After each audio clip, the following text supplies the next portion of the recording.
You can see. So this is a little American alligator. It's not a crocodile. Okay, here we go. Here's a couple more. In fact, one of them just flew.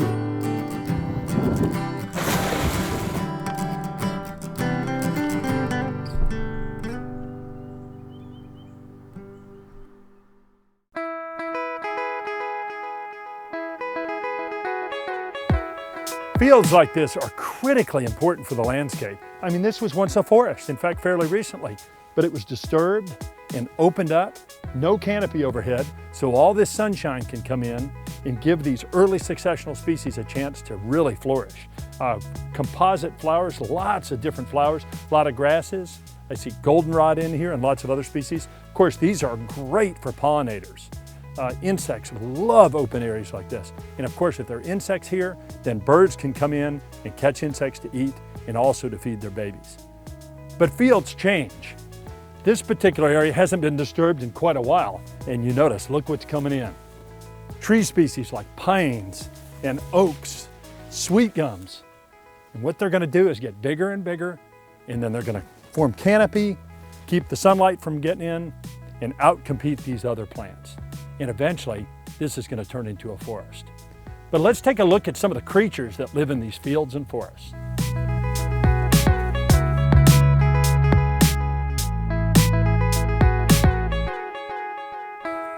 If you walk by a field like this, it doesn't really look like there's that much going on. But if you step into the vegetation and take a really close look, a field like this comes alive with insects, reptiles, amphibians, and other animals.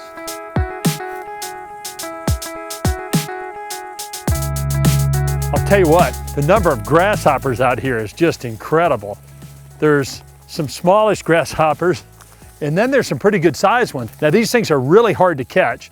Boy, there are a lot of insects in here. In fact, this field is buzzing. I mean, you can hear a lot of noise, and a loud buzzing field is most definitely a healthy field.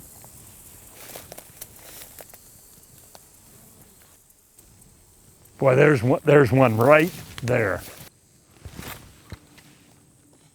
Did I get him? I got him. Excellent.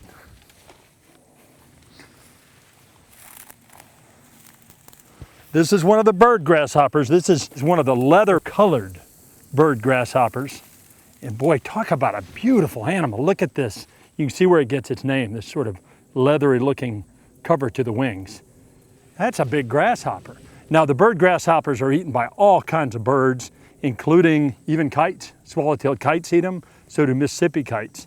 And they're tremendous jumpers, but they're also good flyers too. They feed on vegetation. I mean, lots of different grasses and things like that. They're good jumpers. I'm gonna see if, there he goes. All right, let's see what else we can catch. I'm gonna get some of the stuff out of this net. Oh my, look at this. Now that is cool. This is one of the manids, one of the praying mantis group. And this is one I haven't seen before. Look how elongated it is. It isn't a Carolina mantis. I'm not exactly sure what it is. It's got these neat serrations along the thorax. Wonderful cryptic coloration. So this thing was in the net and we didn't even see it. So if it's mixed in with other vegetation, it pretty much is just gonna disappear.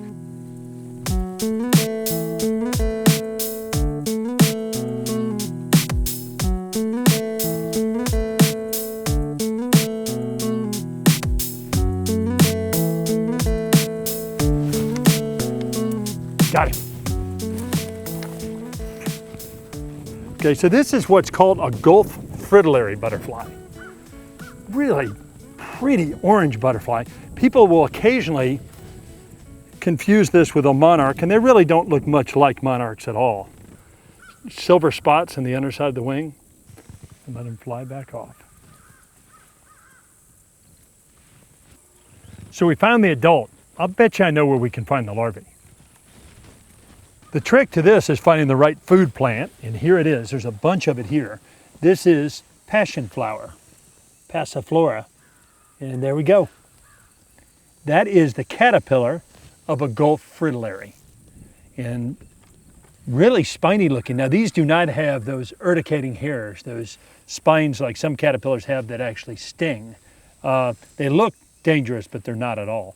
So this guy's gonna chow down on this passion vine, eat as much as he possibly can, and then when he or she is big enough, they'll form a chrysalis, and eventually they will emerge from that chrysalis as a Gulf fritillary butterfly.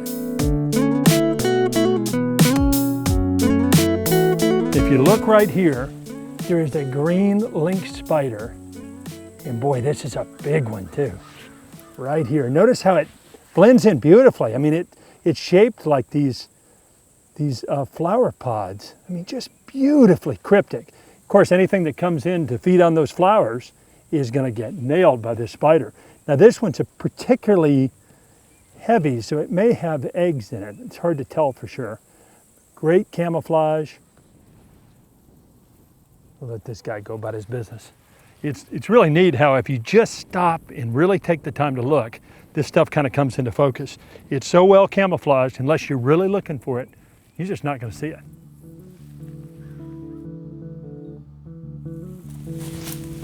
Oh, missed. Wait a minute, here's something even better. In fact, way better. This is a green snake, probably one of the most delicate looking snakes that we have around here. And they don't bite at all. I've never seen a green snake bite.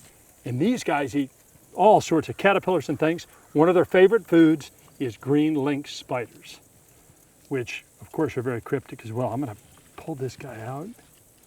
Long, slender snake. Now this guy's missing the tip of the tail. They normally have a very long tail, but this guy looks like he lost it. Now, this isn't a lizard. The tail's not gonna grow back or regenerate. So he's, for the rest of his life, he's just gonna be missing his tail. In fact, it looks like this is a female, not a male, and I'm going by looking at the tail. It's got a very slender tail that tapers very rapidly. Oh, beautiful snake. One of my favorites, for sure. This is form and function at its finest. This animal is built for living up off the ground in the trees. It has a long, slender body. It's very lightweight, so it can climb in the trees and climb out to the very, to the very end branches, where it still isn't so heavy that it falls off. It's a great spot for this snake. He's obviously gonna do real well here.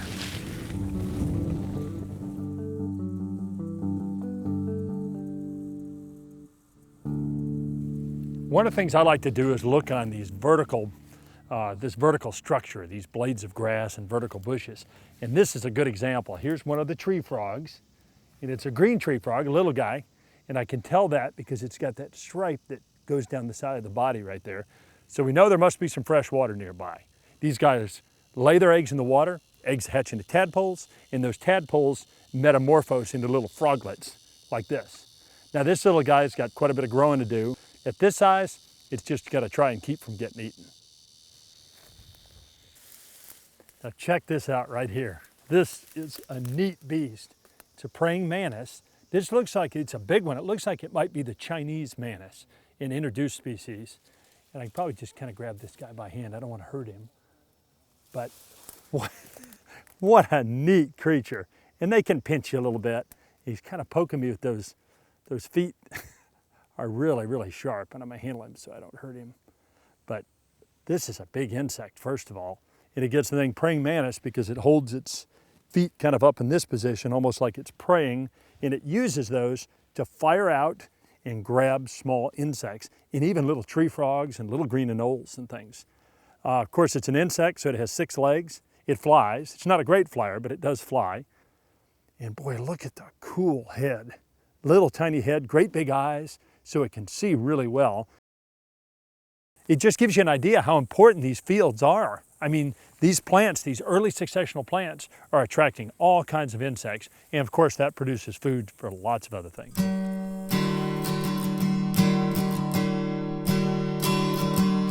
If you look behind me, you'll see one of the most charismatic and acrobatic of all bird species.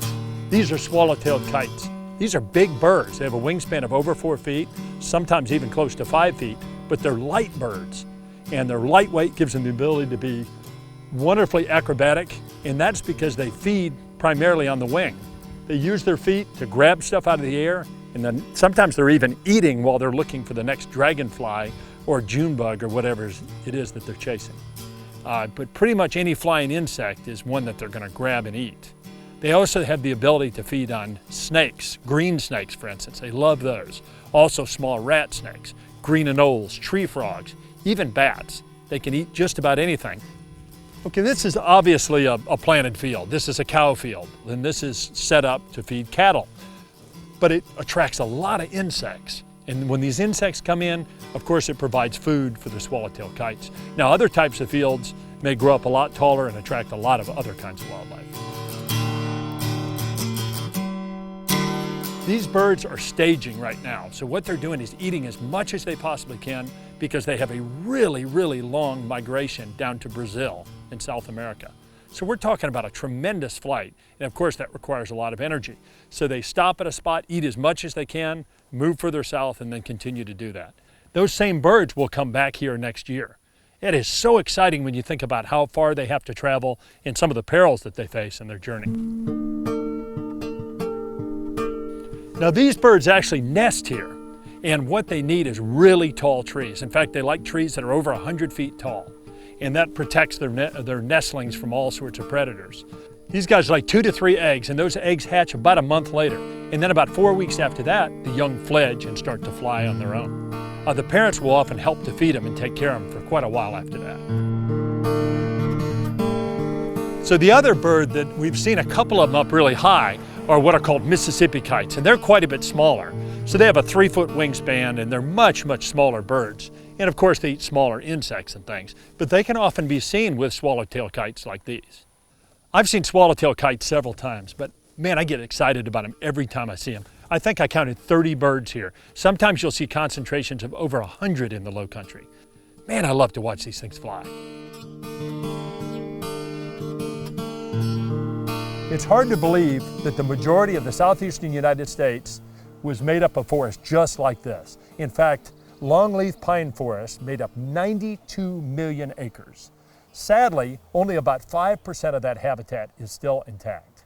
But we have a special guest today. We have my good friend David Jones, and David is an expert on the plants and animals that live in the longleaf pine ecosystem, and he's going to show us around today. Welcome, David. Thanks, Tony. I'm glad to be out here with you in this special place, this old growth longleaf forest. They are a very rare habitat and one of the richest habitats left in the southeast. Like say some of these trees are 150 years old. Oh yeah, they're magnificent. So David, tell us a little bit about where we are exactly. Well, the Lowcountry of South Carolina had lots of plantations that were preserved for the purpose of hunting quail or whatever by large landowners. And a lot of these areas have been protected, and it's exciting. If they had not been retained that way, they could have easily disappeared to development. I mean, it's beautiful, high, developable land. But anyway, it's been a snake hunter's mecca for years, these areas. People came from all over the United States and the world. And so we plan to get out and catch some snakes today. And if you had to pick one snake to see today, what would it be? Well, that's a personal preference, but any day that you go out and you can find an eastern diamondback rattlesnake in these days, your day is done. I mean, it's a real treat to come across one of these animals. I know that would be my pick for sure. So what we're going to do is get out and look around and see what we can find. Sounds great, Tony.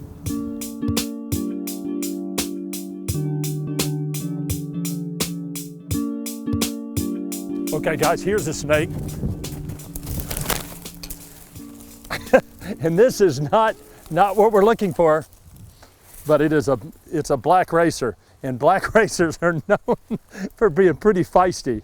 And you can see this guy is, although not venomous, is one tough customer. Well, Tony, you got a black racer. You broke the ice. And most amazingly, I have not been bitten yet. That is amazing. He's just shed his skin. He's a beauty. Oh boy, and he's warmed up good. He feels kind of toasty. And of course, snakes are cold-blooded, and so what they like to do is get a little bit warmed up so that they can be as active as possible. Racers get their name because they're very fast movers. They skate along the ground at great speed. Notice how big the eyes are. These guys have great big eyes. They're diurnal predators, and just fabulous snake, but not what we're looking for, right? No, but it's a snake and it's a start. Okay, well, I'm gonna put this guy down and we're gonna let him go. Sounds great.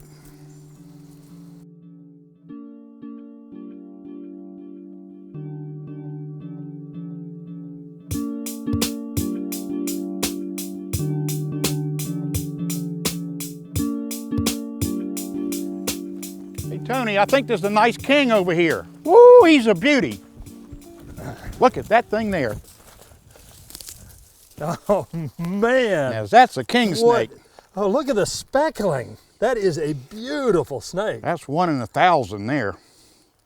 So he was just crawling across the He must have forest? heard us or something. He was probably trying to get back to his stump hole, wherever that is. Look how he's vibrating his tail a little bit. And sometimes king snakes will do that if they get annoyed. Shake their tail like rat snakes and racers. Boy, neat stripe on the head too. Looks like he's freshly shed also here. So he's maybe out looking for females, or maybe looking for something to eat, I guess. He might have been looking for that black racer.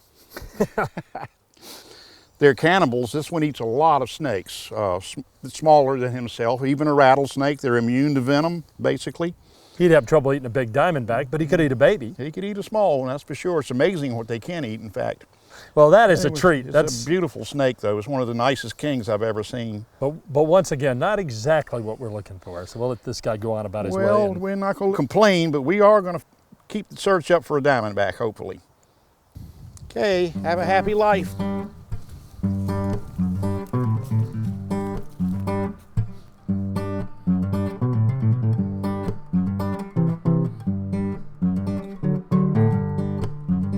Whoa! Tony, our dream has come true. This is what we wanted. A beautiful diamondback. I guess I don't want to run up too quick, do I? Right in the sun. What a gorgeous animal. Very pretty. Boy, that is a light one too. He's got Nice beautiful and gold on him. Yellow gold.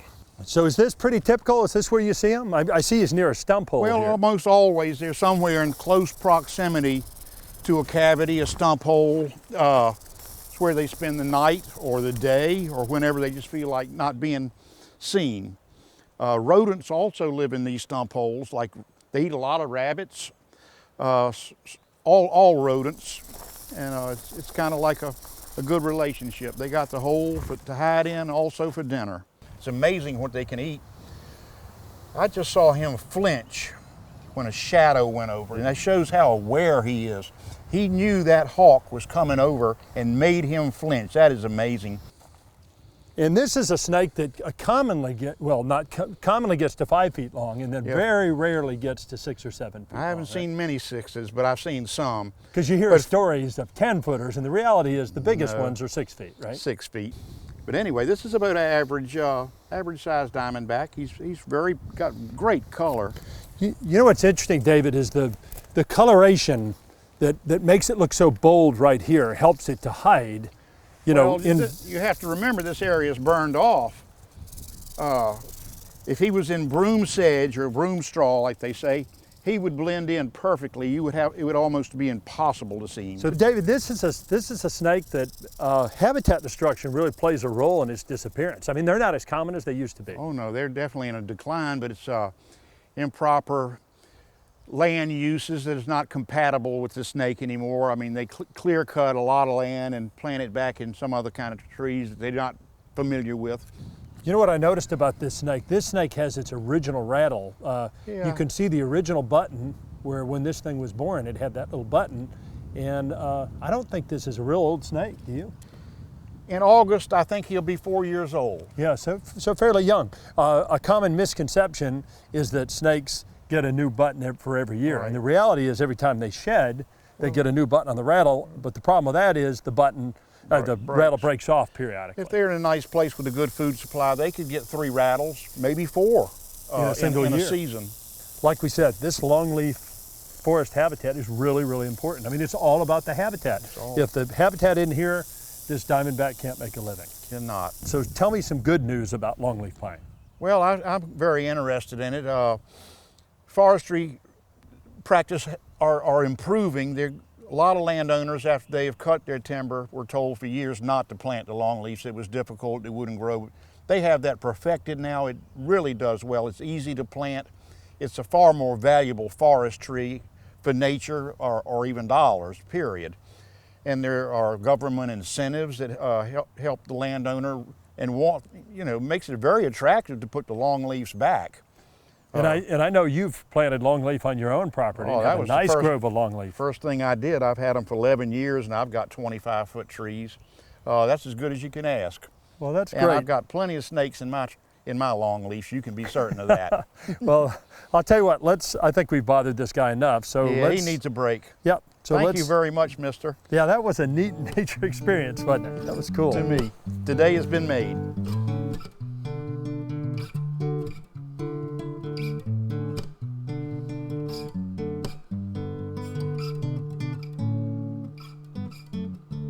So this is a really different kind of forest. In fact, the ocean is very close by. This is a maritime forest. There's some characteristic plants that live in these forests. Cabbage palmetto, wax myrtle, pine trees, loblolly or slash. Around here, most of them appear to be slash pines. And the really characteristic tree is the live oak, and there are lots of those around. Let's hike around and see what kind of animals live in this forest.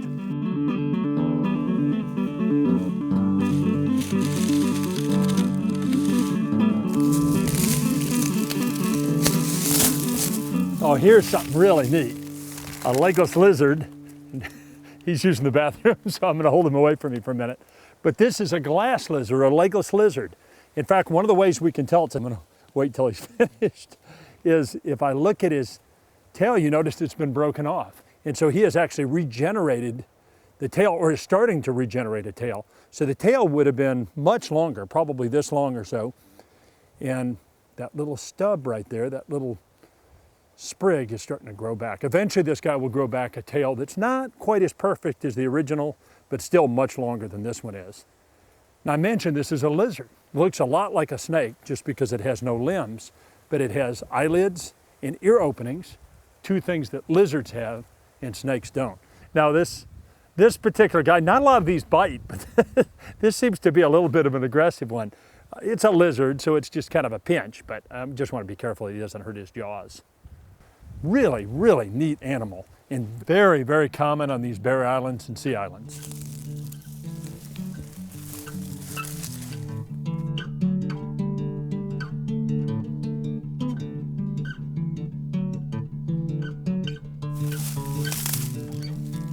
Some of the sea islands have this soft palmetto, and you can tell where it gets the name soft palmetto because this stalk right here has razor sharp, very much like a saw. And if you were to run your hand across that, of course, it would cut you really badly. In some areas, this plant absolutely dominates the understory, and it forms this impenetrable, just grove of saw palmetto that would be very hard to even move through. Now, this is more common further south of here, but it is really neat stuff and very, very pretty.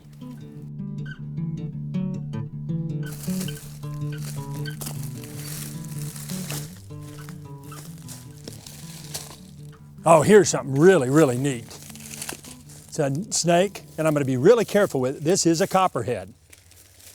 And copperheads are so cryptic, and if you look at this guy, he is so hard to see in this. Let's see if I can scoop him out and just put him out in the open. So copperheads, so this is a venomous species, and I'm staying well out of range. First thing to look at is the head. This has a great big triangular head. It's one of the pit vipers. And copperheads, as I said before, are venomous. And so I don't want to touch them with my hands. Because if I was bitten by a copperhead, I would need to get to the doctor and receive medical treatment for sure. Nobody's ever died from the bite of a copperhead, but it would be terribly painful. And obviously you can get serious injuries from them. Copperheads are really, really common. It's one of the most common snakes that we have in the Lowcountry. The good news is, like most snakes, they spend most of their time hiding. And so we don't often see snakes. And I had to actually pull the bark away from that stump to get a good look at this one. This is it's an adult, but a young one. Looks like it has a pretty good scar on the back right here. Probably, some sort of run-in with a predator of some sort. And a lot of things, even though it's venomous, might try and eat a copperhead. Now, camouflage like this is really important. I mean, this cryptic coloration, because it helps the copperhead to protect itself against predators, but also it allows it to, it's an ambush predator, so it will sit and wait until a frog or a mouse or another small animal gets close enough, and then it'll bite it, inject venom to kill it, and then, of course, eat it. Now, one of the other things to notice about this snake is it has elliptical pupils. It's a pit viper, and our pit vipers have vertical pupils. And those pupils are designed for taking in a lot of light when there isn't much light. So these guys see real well at dusk or even at night. Okay, I'm gonna put this little guy back in his habitat.